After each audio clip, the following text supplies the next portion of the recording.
What's up, everybody? Welcome to Podcast Now. I'm Alex, and this video, I want to talk about the campaign for Call of Duty Black Ops 6. I beat it, and it's the first Call of Duty game, single player, that I've beaten in probably 10 to 12 years. So I do want to just start off by saying that, just so you guys kind of know like where I'm coming at it from. I'm kind of coming at it from an outsider, or from a person that played these games back in like the Modern Warfare 2 kind of era, and that was kind of it. So take the review with a grain of salt, like you hopefully do with anybody's review, but I have some interesting things I think to say. And you know what? Overall, I did enjoy this campaign. I thought the second half, or probably primarily the last 2 hours, was freaking elite, was unbelievably good. And I have some things I want to talk about in terms of the kind of first half of it. You know, I got really hyped, primarily, number one, because of Game Pass. I could just play this game on my own free will without having to pay anything, nothing like that. And then, you know, this was being talked about as like the best campaign in years. And now I don't know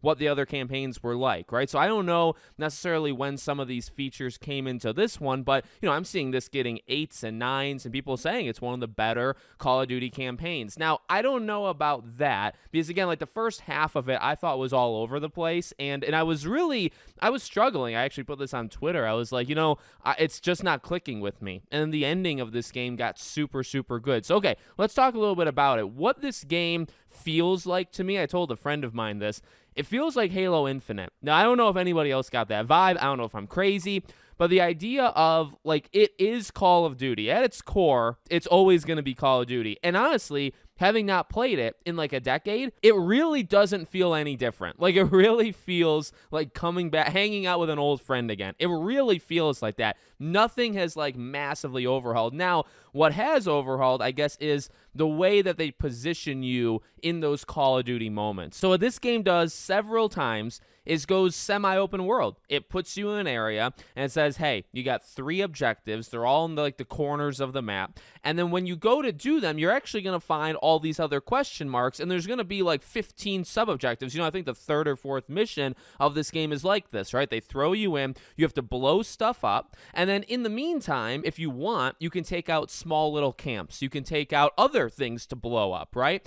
And in those moments, it's Call of Duty. You know, you go around, you shoot people, and now they throw guns at you, right? They put guns all over the map, and it's just, hey, pick the ones that you feel comfortable with, pick the ones that you think line up with your play style. So it encourages that kind of open world play style and not having to do something just one way. And in that way, it feels to me like Halo Infinite, bigger world, but when you get to those small skirmishes, it is Halo. Same thing here. Now, I will say, that works towards the end of the game. There's a level towards the end of the game where you're basically completing objectives. You're not really supposed to, and I actually didn't, so I don't even know if you can. You're not supposed to really get into a gunfight. You go around, you can talk to people, you can observe things, you can pick things up, and you can handle these 3 objectives. You really just have to blow 3 things up. But how you blow them up or how you sabotage them depends on you. You can do it a variety of ways, and it's primarily through walking around. I did like some stealth takedowns and stuff, but I never got into like an open gunfight.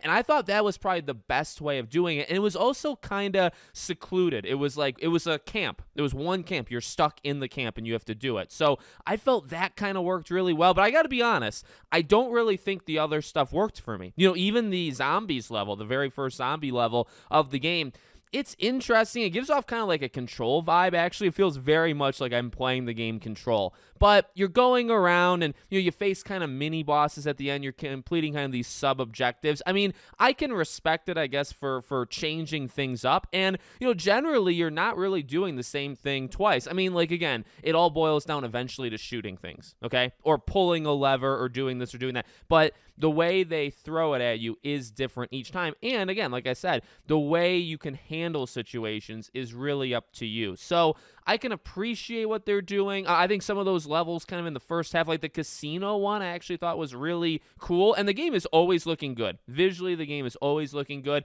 And the acting, honestly, is really good. Now, I can't lie to you and tell you that I super care about what the story was doing or about any of the characters. I mean, it's not that type of game, and I'm not going to come here and expect like that kind of like heart-wrenching, or it's going to really make me like rethink my life. It's going to connect to me in some major way.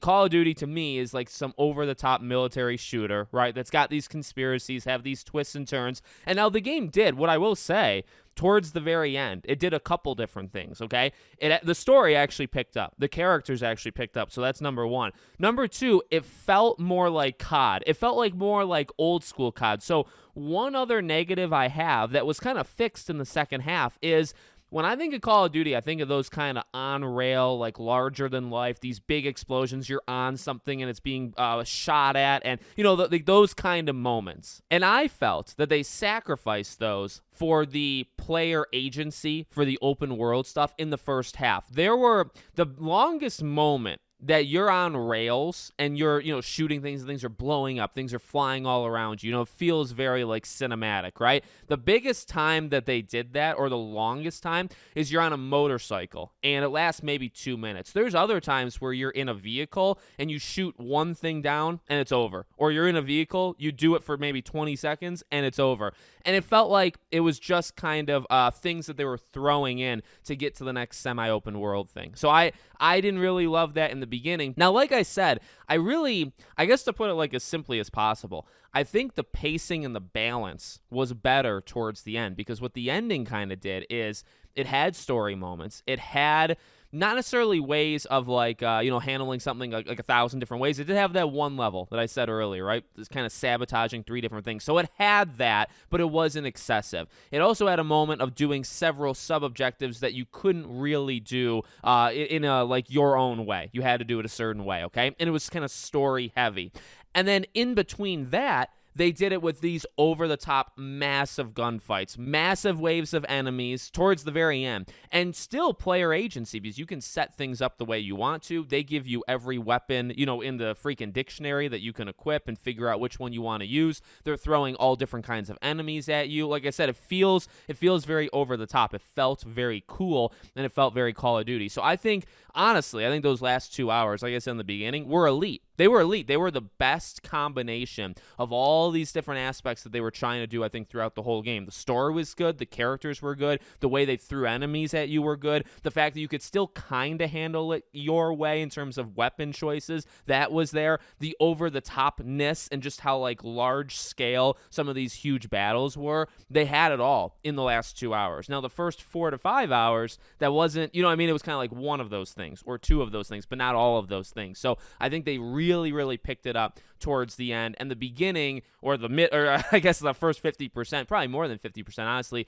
was them kind of like just figuring it out. So there you go. Overall, solid, and I didn't feel like I wasted my time. I definitely liked the second half more than the first half, but it was free. It was through Game Pass. It didn't need to change my life. It didn't change my life, and off I go now to zombies and multiplayer, right? That was kind of my plan in the first place, and I think I was pleasantly surprised by the second half. In fact, kind of blown away by the second half of the campaign.